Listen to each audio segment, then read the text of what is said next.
है आप नौजवानों की आने वाले समय में बेटा आप लोग की जो न्याय आपने चीज को पास किया है वो इस सरकार को सुनना पड़ेगा।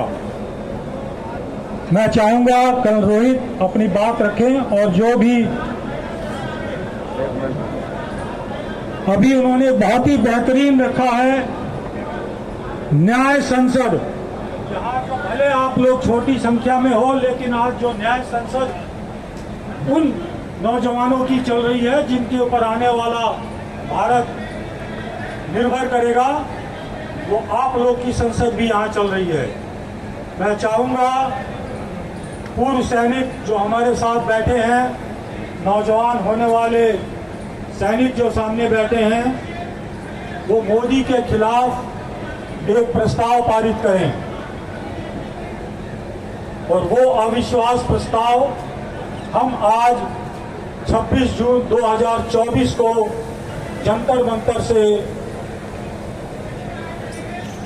मोदी सरकार के खिलाफ अविश्वास प्रस्ताव पारित करते हैं।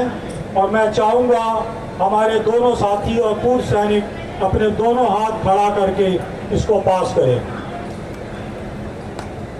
हम नौजवान, बोलिए, हम नौजवान जो कि परमानेंट आर्मी, एयरफोर्स और नेवी में भर्ती होने के लिए आए हैं, अभी इस प्रस्ताव पर और चर्चाएं होंगी, आपके नौजवान साथियों के भी विश्वास सुने जाएंगे।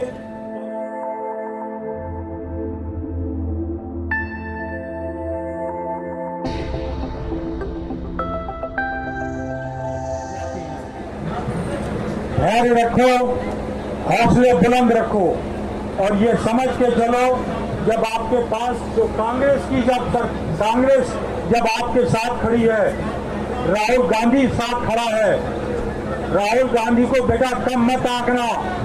वो आदमी जो कि चाहता तो उसके दादा परदादा नाना लोग इतनी बड़ी बड़ी उनकी कोठी आप लोग समझोगे जो इलाहाबाद में थी, वो 10 एकड़ में फैली है, लेकिन महान है वो परिवार जिन्होंने उस 10 एकड़ की पूरी हवेली को बोल दिया, देश को दे दिया।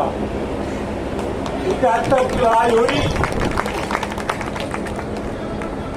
71 की लड़ाई हुई जब महिलाएं सोने को बहुत, सभी परिवार हैं, हमारी भी बहनें, माँ, उन लोगों ने जो कि सोना उनके लिए बहुत अहम होता है, इंदिरा गांधी ने अपना सारा सोना सैनिक कार्रवाई के लिए 71 में दान कर दिया। साथियों, ये छोटी बात नहीं है। आप लोग नौजवान हो, अभी आप लोग की जब भर्ती पूरी होगी तब इन बातों को आप समझोगे। भगत, एक बात और, हमेशा अहिंसात्मक रहना, अहिंसा से ही और धैर्य से ही आप अपनी लड़ाई जीत सकते हो। किसी ने भी आपको बरगलाने की कोशिश की, ये सरकार कुछ भी करवा सकती है, बीच में कुछ उसका कुछ ड्राफ्ट करवा देगी और डाल देगी आप पर, हम पर। इसलिए हमेशा सतर्क रहना है, हिंसा में नहीं जाना है। हमारा एक साथी अभी जो चंपारण से पैदल चल के आया था, आज से 100-125 साल पहले गांधी ने अपनी लड़ाई उसी चंपारण से शुरू की थी और एक ऐसा मंत्र दिया अहिंसा का जिसको सिर्फ भारत ही नहीं दुनिया मानती है।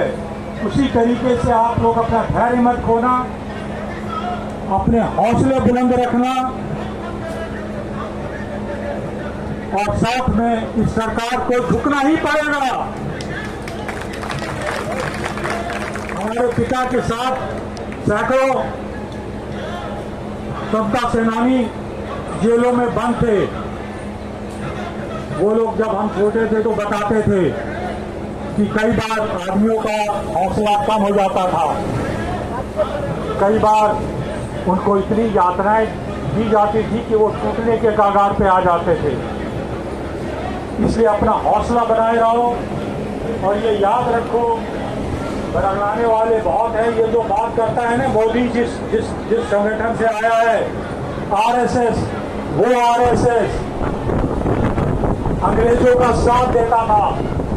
वो आरएसएस हमारे स्वतंत्रता सेनानियों के नीचे करने के लिए बहुत जोर लगाता था। लेकिन उस वक्त आप जैसे नौजवान इन चीजों को समझा और अपने हक कानून के लिए लड़ाई लड़ते रहे। धैर्य रखना, कभी भी हिंसात्मक मत होना। भगत सिंह ने कहा था कि क्रांति सिर्फ खून खराबे से नहीं होती है, कि तलवार उठाया, भाला उठाया, गोली चलाई और लोगों को मार दिया, नहीं। उसके साथ साथ विचारों की शान मतलब विचार जब आपके मजबूत होंगे, अपने इंटरेस्ट को थोड़ा सा पीछे रखते हुए आप लोग लड़ाई लड़ोगे, तो मैं फिर से ये दावे के साथ कहता हूं, ये आपको इनको अग्निवीर हटाना ही पड़ेगा, आपको हक देना ही पड़ेगा। बस थोड़ा सा अपना हौसला मत गिरने देना। आप सिर्फ अपने लिए नहीं लड़ रहे हो, पूरे मुल्क के लिए लड़ रहे हो। हम तो चले जाएंगे, आपकी आने वाली संतानें किस फख्र से बोलेंगी कि हमारा बाप भी जब देश के अंदर तानाशाही आ गई थी, लोगों को दबाया जा रहा था, तो मेरा बाप जंतर मंतर पर जाके आवाज बुलंद की थी। और अब तो हमारे साथ महिला शक्ति जुड़ गई हैं। याद रखना बच्चों, जिसके साथ बहनें माताएं जुड़ जाती हैं, उसका कोई बाल बाका नहीं कर सकता है।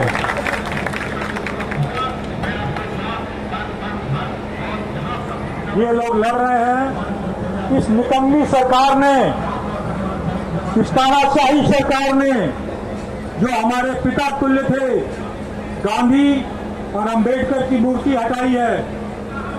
अरे याद रखो, मुल्क की हाय मत लो मोदी, बहुत बुरी तरीके से ये सरकार चली जाएगी, हजारों साल नहीं आ पाएगी। मत करो ऐसा काम। हमारी ताकत हमारा संविधान है, हमारी ताकत हमारा संसद है और हमारी ताकत कांग्रेस पार्टी है। नौजवान साथियों, मेरा और हमारे जो साथ में पूर्वज आपके साथ बैठे हैं, आप आशीर्वाद है आपको अपना हक मिल के रहेगा। इंकलाब! इंकलाब! इंकलाब! थैंक यू बेटा।